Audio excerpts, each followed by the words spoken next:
আসসালামু আলাইকুম ভিউয়ার্স, প্রথমে জানিয়ে দেব ব্রেকিং বিষয়। রীতিমতো চমকে যাবেন। এবার 10টা ফিরাউনকে একত্রে করলেও হাসিনার মতো জুলুমবাজ কোনো প্রধানমন্ত্রী হবে না। ফিরাউনের সাথে তুলনা করেছেন কিন্তু হাসনাত আব্দুল্লাহ। সেই সাথে সেনা প্রধানকে যে আহ্বান জানিয়েছেন এই হাসনাত, সে বিষয়গুলো জানতে পারবেন। অন্যদিকে আওয়ামী লীগকে একটি সন্ত্রাসী সংগঠন হিসেবে ঘোষণা করতে হবে বলেও হুঁশিয়ারি বার্তা দিয়েছেন। এই সমন্বয়কদের এমন হুঁশিয়ারি বার্তা তুলে ধরবো এবং সে সাথে বিস্তারিত প্রতিবেদনে জানিয়ে দিব সেনাবাহিনীকে কি আহ্বান জানিয়েছেন হাসনাত। এরপর জানিয়ে দিব এবার কিন্তু মুখ খুলেছেন তারেক রহমান। সেনাবাহিনীকে জনগণের মুখোমুখি করা হচ্ছে।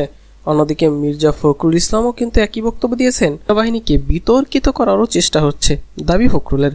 আরও কি কি বিষয় উঠে আসলো তারেক এবং ফখরুলের মাধ্যমে সে বিষয়গুলো জানিয়ে দিব এবং সব শেষে জানিয়ে দিব মিস্টার আমির খসরু তিনি যে তথ্য এবার দিলেন, গণতান্ত্রিক নির্বাচন ছাড়া দেশের উন্নয়ন সম্ভব না, এমন বার্তা দিয়েছেন তিনি। আরও কি কি বিষয় তুলে ধরেছেন ভিডিও শেষ অংশে জানিয়ে দিব।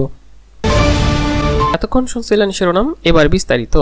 10 ফেরাউনকে একত্রে করলেও হাসিনার মতো জুলুমবাজ হবে না, এমন বার্তা দেশবাসীকে দিয়েছেন কিন্তু হাসনাত আব্দুল্লাহ। জাতীয় নাগরিক পার্টি এনসিপির মুখ্য সাংগঠনিক দক্ষিণাঞ্চলে হাসনাত আব্দুল্লাহ বলেছেন, আওয়ামী লীগের শাসনামল ছিল আইয়ামে জাহিলিয়াতের সময়। গুণ খুম ও নিপীড়ন সহ জাহিলিয়াতের যুগের সব অপকর্ম বিদ্যমান ছিল এই শাসনামলে। 10 ফেরাউনকে একত্রে করলেও হাসিনার মতো জুলুমবাজ কেউ হবে না। তাই আওয়ামী লীগের রেজিস্ট্রেশন বাতিল করে চিরকালের মতো বাংলাদেশ থেকে তাদের দলটির নিষিদ্ধ ঘোষণা করতে হবে, এমন বার্তা দিয়েছেন তিনি। হাসনাত আব্দুল্লাহ বলেন, পরবর্তী বাংলাদেশের ফ্যাসিবাদ বিরোধী রাজনৈতিক দলের সাথে জাতীয় নাগরিক পার্টির সহাবস্থান থাকবে, কিন্তু যারা ফ্যাসিস্ট আওয়ামী লীগকে পুনর্বাসন করতে চাইবে তাদেরকে শত্রু বলে গণ্য করা হবে। 5ই আগস্টের পর তারাই শত্রু যারা আওয়ামী লীগকে বন্ধু বলে জ্ঞান করে।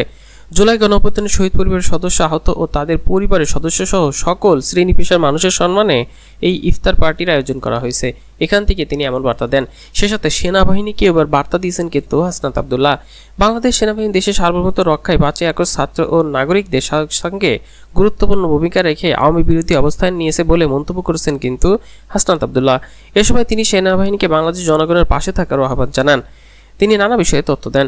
সব রাজনৈতিক দলের উদ্দেশ্যে হাসনাত আব্দুল্লাহ বলেন, আপনারা রাজনৈতিক আদর্শ যেটাই হোক না কেন, আপনি যদি ফ্যাসিবাদ বিরোধী রাজনৈতিক দলের অংশ হয়ে থাকেন তাহলে পরবর্তী বাংলাদেশ আপনার এবং আমরা সহ অবস্থান থাকবে। যারা ফ্যাসিবাদ আওয়ামী লীগকে কোনোভাবে পুনর্বাসন করতে চাইবে এবং যারা ভালো আওয়ামী লীগ এবং খারাপ আওয়ামী লীগের বয়ান দিচ্ছেন আমরা তাদের শত্রু মনে করব, তিনি এমন বিষয় তুলে ধরেন। হাসনাত আব্দুল্লাহ আরও বলেন, গত 1.5 দশকে জুলুম হয়েছে এবং আমি বনাম ডামি ইলেকশন হয়েছে, দিনের ভোট রাতে হয়েছে, কবর থেকে উঠে এসে ভোট দিয়ে গেছে। অন্তত দুঃখের সুন্দর বিষয় জানিয়ে যাচ্ছে, তিনি বলেন সেই সময় কোনো সচিব কোনো ডিসিকে পদত্যাগ করতেও দেখেনি। আওয়ামী লীগের কঠোর সমালোচনা করে তিনি বলেন, 10টা ফেরাউন যদি একত্রে করা হয় তাও হাসিনার মতো এত দুর্ধর্ষ এত জুলুমকারী হতে পারবে না। আইয়ামে জাহিলিয়াতের সময় যেভাবে বিশৃঙ্খলা পরিবেশ ছিল, গুণ খুম হত্যা নিপীড়ন নির্যাতন করত, ঠিক একইভাবে আওয়ামী লীগের আমলেও সব অপকর্ম বিদ্যমান ছিল।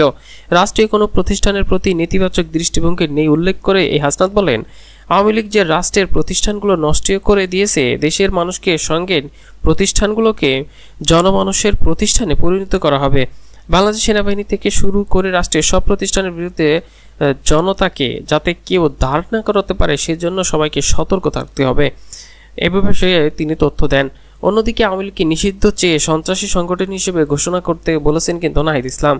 নাগরিক এনসিপির আহ্বায়ক নাহিদ ইসলাম বলেছেন, গত 16 বছর জুলুম নির্যাতন ও গণহত্যা চালানোর পর আওয়ামী লীগ দল হিসেবে বৈধতা রাখতে পারে না, এদের সন্ত্রাসী সংগঠন হিসেবে ঘোষণা করতে হবে, এমন বার্তা দিয়েছেন। নাহিদ ইসলাম বলেন, আমরা মানুষের প্রত্যাশা এবং ভালোবাসা নিয়ে নতুন রাজনীতি করতে চাই যা বাংলাদেশকে নতুনভাবে তৈরি করবে। এনসিপি এখন 3টি বিষয় নিয়ে কাজ করছে, তা হচ্ছে জুলাই হত্যাকাণ্ডের বিচার, রাষ্ট্রের সংস্কার এবং সংবিধান সংস্কারের জন্য গণপরিষদ নির্বাচনের আগে দৃশ্যমান বিচার নিশ্চিত করা আমাদের অন্যতম দাবি। আমরা দেখতে পাচ্ছি আওয়ামী লীগকে পুনর্বাসন করার প্রক্রিয়া চলছে, যা নিয়ে এনপিসি তাদের স্পষ্ট অবস্থান ব্যক্ত করেছেন। যে কোনো উপায়ে আওয়ামী লীগকে পুনর্বাসনের চেষ্টা করলে জাতীয় নাগরিক পার্টি তা প্রতিহত করবে বলে হুঁশিয়ারি বার্তা দেন এই নাহিদ ইসলাম আলো তথ্য দিয়ে বলেন, এদেশের মানুষ চায় না জুলাই অভ্যুত্থানের পর পুরনো রূপেই দেশের রাজনীতি চলুক। আমরা দেশের সংস্কার ও সংবিধান পরিবর্তনের লক্ষ্যে কাজ করে যাব। এই সংবিধান সংস্কারের জন্য গণপরিষদ নির্বাচন প্রয়োজন, এভাবে তথ্য দিয়ে তিনি হুঁশিয়ারি বার্তা দেন। এবার তুলে ধরতে যাচ্ছি মিস্টার তারেক রহমান কিন্তু এবার বার্তা দিয়েছেন। সেনাবাহিনীকে জনগণের মুখোমুখি করা হচ্ছে বলে হুঁশিয়ারি বার্তা দিয়েছেন তিনি। বিএনপির ভারপ্রাপ্ত চেয়ারম্যান তারেক রহমান বলেছেন, সেনাবাহিনীকে জনগণের মুখোমুখি করার চেষ্টা করা হচ্ছে, এর পেছনে ষড়যন্ত্র আছে। তিনি স্পষ্ট করে আরো বলেন, দেশে একটি অস্থিরতা তৈরি করা হয়েছে। মানুষ চায় দেশে স্থিরতা ফিরে আসুক, কেউ চায় না আগের অবস্থানে ফিরে আসুক। সবাইকে একটি প্ল্যাটফর্মে দাঁড়িয়ে ঐক্যবদ্ধভাবে যে কোনো মূল্যে সব ষড়যন্ত্র মোকাবেলা করতে হবে। তিনি বলেন, অনেক প্রত্যাশা নিয়ে মুক্তিযুদ্ধ হয়েছে। 16 বছর রাজনৈতিক দলের নেতাকর্মীরা ত্যাগ স্বীকার করেছেন। জুলাই অভ্যুত্থানে অসংখ্য মানুষ প্রাণ দিয়েছেন, তাদের ত্যাগকে বৃথা যেতে দেওয়া যাবে না। গণমাধ্যম কর্মীর সত্য ঘটনা জাতির সামনে তুলে ধরার আহ্বানও জানান বিএনপির ভারপ্রাপ্ত চেয়ারম্যান। এ সময় বিএনপির মহাসচিব মির্জা ফখরুল ইসলাম আলমগীরও নানা বিষয়ে তথ্য দিয়েছেন। সেনাবাহিনীকে বিতর্ক করারও চেষ্টা করছে বলেও তিনি দাবি করেন। সেনাবাহিনীকে কেন বিতর্ক করার চেষ্টা করছে? দেশ নিয়ে আবারও সুকৌশল ষড়যন্ত্র ও চক্রান্ত শুরু হয়েছে বলে মন্তব্য করেন এই বিএনপির মহাসচিব। তিনি বলেন, আবারও বাংলাদেশের স্বাধীনতা সার্বভৌমত্ব নিয়ে ষড়যন্ত্র চলছে। সেনাবাহিনীকে বিতর্ক করার চেষ্টা করা হচ্ছে। চক্রান্ত হচ্ছে বাংলাদেশ আবার অস্থিতিশীল করার এবং বাংলাদেশে আরও বিপদে নিমজ্জিত করার জন্য। মির্জা ফখরুল বলেন, নতুন এই চক্রান্ত ষড়যন্ত্রের মধ্যে বাংলাদেশের জন্য যেসব প্রতিষ্ঠান গুরুত্বপূর্ণ ভূমিকা পালন করে তাদের বিতর্কিত করার চেষ্টা করছে। বিশেষ করে সেনাবাহিনীকে বিতর্ক করার চেষ্টা হচ্ছে, এর পেছনে কোনো মহৎ উদ্দেশ্যও থাকতে পারে। তিনি আরও স্পষ্ট করে বলেন, ষড়যন্ত্র পেছনে ঠিক তাই আছে, অতীতে ফ্যাসিস্ট আমলে যেভাবে আমাদের স্বাধীন সার্বভৌমত্ব অবস্থাকে বিপন্ন করা হয়েছে, আমরা যেন আবারও অরক্ষিত হয়ে পড়ি, তার একটি হীন প্রচেষ্টা হচ্ছে। যে সেনাবাহিনী জাতির সব সংকটে পাশে দাঁড়িয়েছে তাদের বিতর্কিত করার চেষ্টা হচ্ছে। সাংবাদিকেরা অতীতে জাতির কঠিন সময়ে সঠিক তথ্য নিয়ে সামনে এসেছে উল্লেখ করে ফখরুল বলেন, আমাদের প্রত্যাশা আবারও আপনারা অতীতের মতো জাতির সামনে সঠিক তথ্য তুলে ধরবেন। সেনাবাহিনীকে বিতর্কিত করার চেষ্টা হচ্ছে তা আমাদের বুঝতে হবে। এবং সবশেষে তুলে ধরতে যাচ্ছি, গণতান্ত্রিক নির্বাচন ছাড়া দেশের উন্নয়ন সম্ভব না বলে দাবি করেছেন বিএনপির এই নেতা আমির খসরু। বিএনপির স্থায়ী কমিটির সদস্য আমির খসরু মোহাম্মদ চৌধুরী বলেছেন, যারা নির্বাচনে বাধাগ্রস্ত করতে চায় তারা জনগণের শত্রু, কারণ গণতান্ত্রিক নির্বাচন ছাড়া দেশের উন্নয়ন সম্ভব না। আমির খসরু বলেন, হাসিনা পেশি শক্তি নির্যাতন নিরীক্ষণের মাধ্যমে সঠিক নির্বাচন হতে দেয়নি, গণতন্ত্রকে বাধাগ্রস্ত করেছে, আর এখন একটি শক্তি ভিন্ন কৌশলে নির্বাচন পেছানোর চেষ্টা করছে। এতে জুলাই গণ অভ্যুত্থান ক্ষতিগ্রস্ত হতে পারে, এজন্য দ্রুত জাতীয় নির্বাচন দিতে হবে। তিনি এমন হুঁশিয়ারি বার্তা দেন। অন্যদিকে কিন্তু বিএনপির এমন বক্তব্যের তীব্র প্রতিবাদ জানায় কিন্তু সবসময় এনসিপি। তারা চায় গণতান্ত্রিক নির্বাচন যদি হতেই হয় তাহলে সেটা স্থানীয় নির্বাচনের পর হবে। জাতীয় নির্বাচন স্থানীয় নির্বাচনের পর হলে তাহলে বোঝা যাবে আসলে কতটা সুষ্ঠুভাবে ভোট করতে পারে ইউনূস সরকার।